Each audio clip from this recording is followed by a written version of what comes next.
Hello everyone and welcome back to English Pro Fluent. I'm Jamie. And I'm Emma. We're so glad you're here with us today. This podcast is built for one purpose, to help you speak English naturally, without fear, without stress. Real English. English you can actually use in everyday life, not the kind that lives only in grammar textbooks and never comes out of your mouth. Before we dive in, one small favor.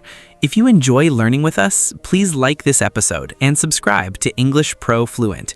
It helps us keep making simple, honest, human English lessons just for you. Now let's relax, take a breath, and get started. Emma, quick question. Do you like music? Yes, I do. Did you notice that? She answered naturally, no hesitation, no grammar thinking. That's exactly our goal. Because in real life, native speakers don't stop and think, oh, this must be an auxiliary verb. They just speak. And that's what we want for you. So let's meet our first word, do. Simple, friendly, and it's all about you, your habits, your daily life, your general truths. Listen to these. Do you work or study? I work. Do you live in the city? Yes, I do. So natural. When we use do, we're talking about things that are regularly true. Habits, routines, general facts. Do you wake up early? No, I don't. Do you watch YouTube every day? Yes, I do. Common learner mistake. Many students answer, yes, I like, or no, I not. We understand you, but the natural English is, yes, I do, no, I don't. That small word do makes a huge difference. Imagine this. You just moved to a new country. Your English isn't perfect yet. You're at a store. The cashier smiles and asks, do you need a bag? That question feels warm, doesn't it? And you can answer so simply. Yes, I do, thank you. No perfect grammar required, just the right response at the right moment. And here's something powerful that many learners don't know. We can also use do to show strong emotion or emphasis, like this. I do want to improve my English. Hear that? It means I really, truly want this. It's confidence, it's conviction, and it sounds completely natural. Now, let's gently move to does. No fear here. Does is simply do for one other person. Exactly. When we talk about he, she, or it, we use does instead of do. Do you like coffee? Yes, I do. Does Jamie like coffee? Yes, he does. Same idea, same feeling, just a small, clean change. Let's bring in a character. There's a man named Alex. He works in an office. He starts at 9 a.m. So we ask, does Alex work in an office? Yes, he does. Does he start work at 10? No, he doesn't. Common learner mistake.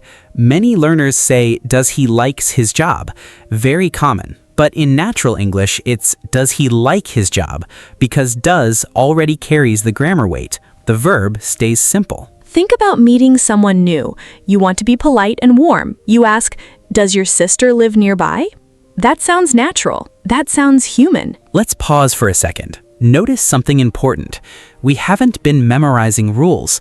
We've been practicing patterns, and patterns build real confidence. Now, something shifts. Emma, do you remember your first English teacher? Yes, I do. Were you shy back then? Very shy. And when you think back to that time, did you feel confident? No, I didn't. That word feels different, right? Did. Because something changed, something happened, and that change matters. That feeling, looking back and realizing how far you've come, that's exactly where English starts to feel real. Because now we're not talking about habits or today. We're talking about the past, and that's where did lives. Many learners feel nervous about did, but actually it's beautifully simple. Did just means this already happened. It's finished. It's in the past. Did you eat breakfast today? Yes, I did. No grammar thinking, just feeling, just life. Did you watch TV last night? No, I didn't. Did you sleep well? Yes, I did. Common learner mistake. Many students say, did you went there? Very common, but in natural English, it's did you go there? Why? Because did already handles the past. The main verb stays in its simple form. Think about your childhood. Think about your old school. Now answer this honestly.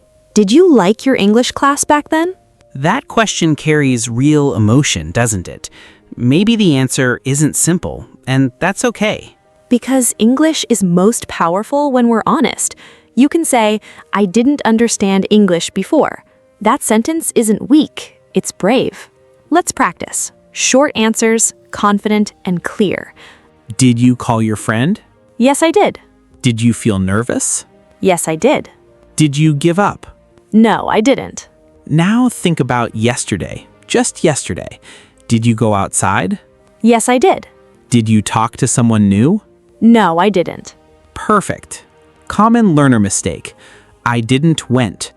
Correct form is I didn't go. Did already handles the past, so the verb returns to its base form. We also use did to express surprise or strong emotion, like you did that? That's shock, happiness, disbelief, all in 3 words. Imagine your friend was extremely shy.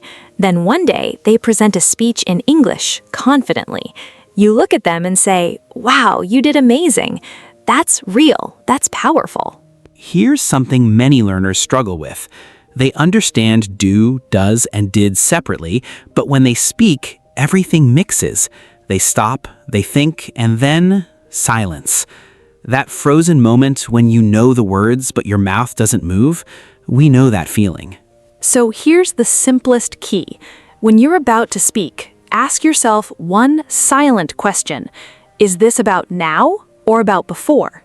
Now or general truth, do or does. Finished, past, did. That's it. Your mouth will follow your mind.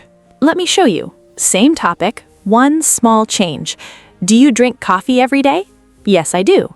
Now, did you drink coffee yesterday? Yes, I did. Same life, different time. The feeling shifts automatically. Now, a normal morning in real life. You wake up late. You rush out. Your friend asks, do you eat breakfast every day? You say, yes, I do, usually. Then your friend looks at you and asks, did you eat breakfast today? You laugh and say, no, I didn't. Same person, same topic, 2 different times. That's real English. Now listen closely to these 2 sentences. I don't understand English versus I didn't understand English before. Feel that? The first sounds heavy and permanent. The second sounds hopeful, like the beginning of a story. Because did shows growth. It says something changed and you can talk about it. Let's play a fast game. You're at a cafe right now. Do you like tea? You were at a cafe yesterday. Did you like the tea? Your friend has a habit. Does she study English every day? Your friend is remembering last year. Did she study English every day back then? Same structure, different time. The meaning shifts naturally. Let's tell a quick story. There's a woman named Sarah. She's learning English right now. Does Sarah make mistakes? Yes, she does. Did Sarah make mistakes last year? Yes, she did. But here's what matters most. Does Sarah give up? No, she doesn't. That last sentence changes everything. You know something? Right now, this doesn't feel like a grammar lesson anymore. It feels like a conversation, and that's the whole point. When grammar disappears, language appears. Many learners tell me something very honest. They say, I understand English when I listen, but when I speak, my mind freezes. That freeze has nothing to do with knowledge. It's fear. Fear of mistakes. And fear blocks fluency far more than any grammar rule ever will. Let me ask you something. Do you make mistakes when you speak English? Most people say yes. Now here's the better question. Did you stop learning because of those mistakes?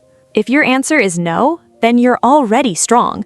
Mistakes are not your enemy. Silence is. When people speak their native language, they don't narrate grammar rules in their head. They just speak. English should feel the same way. Do you like music? Does it help you feel calm? Did it carry you through a hard time? You didn't pause to analyze. You just felt it and understood. Let's talk about something really beautiful. Imagine a learner says, I don't speak English well. That sentence has weight. It feels heavy. Now listen to this version. I didn't speak English well before. Suddenly, there's hope. One word changed and the entire feeling shifted. Let's build a tiny life story using only do, does, and did. Repeat softly if you'd like. Do I feel nervous when I speak English? Yes, I do. Did I feel more nervous last year? Yes, I did. Do I understand more now? Yes, I do. That's growth. And growth is the most powerful motivation there is. Let's connect this to daily life. Think about work. Do you work today? Did you work yesterday? With family, does your sister call you often? Did she call you last night? With friends, do they support you? Did they support you when things were hard? English becomes truly useful the moment it touches your real life. Here's a natural conversation. Listen and feel it. Do you work here? Yes, I do. Did you work here last year? No, I didn't. Does your manager speak English? Yes, she does. Did she help you settle in? Yes, she did. That's real life. That's real English. Here's a habit that will genuinely change you. Start talking to yourself in English. Ask yourself small questions throughout the day. Do I understand this? Yes, I do. Did I understand everything? Not all of it. Does that mean I failed? Absolutely not. That's confidence training. Every small question is a small victory. And remember, you don't need perfect sentences. You need clear intention. If your listener understands you, your English is already working. Some people say, I'll speak when my English is perfect, but perfect English never arrives. Fluency comes from speaking imperfectly many times without giving up. Have you noticed something fun? When learners finally feel comfortable with did, they start using it everywhere. Did you eat? Did you sleep? Did you breathe? That's your brain waking up. Overusing a word while you're learning it is completely normal. It's much better than silence. Right now, without thinking too hard, answer these in your mind. Do you enjoy learning English? Did this episode help you? Does English feel a little less scary now? If even one answer was yes, that matters. You don't need to speak fast. You don't need impressive words. Slow, clear, honest. Do you want to improve? Yes, you do. And that is more than enough. If you're listening right now, alone, late at night, or during a quiet morning, just know this. Many learners feel exactly like you. Confused before, learning now, stronger than yesterday. And tomorrow will be even better. If this episode helped you feel calmer about English, if do, does, and did finally clicked for you, please take a moment to like this episode and subscribe to English Pro Fluent. It truly helps us continue creating slow, friendly, real English content just for you. Remember, you don't need perfect English. You just need to start speaking. We'll keep learning together. See you in the next conversation.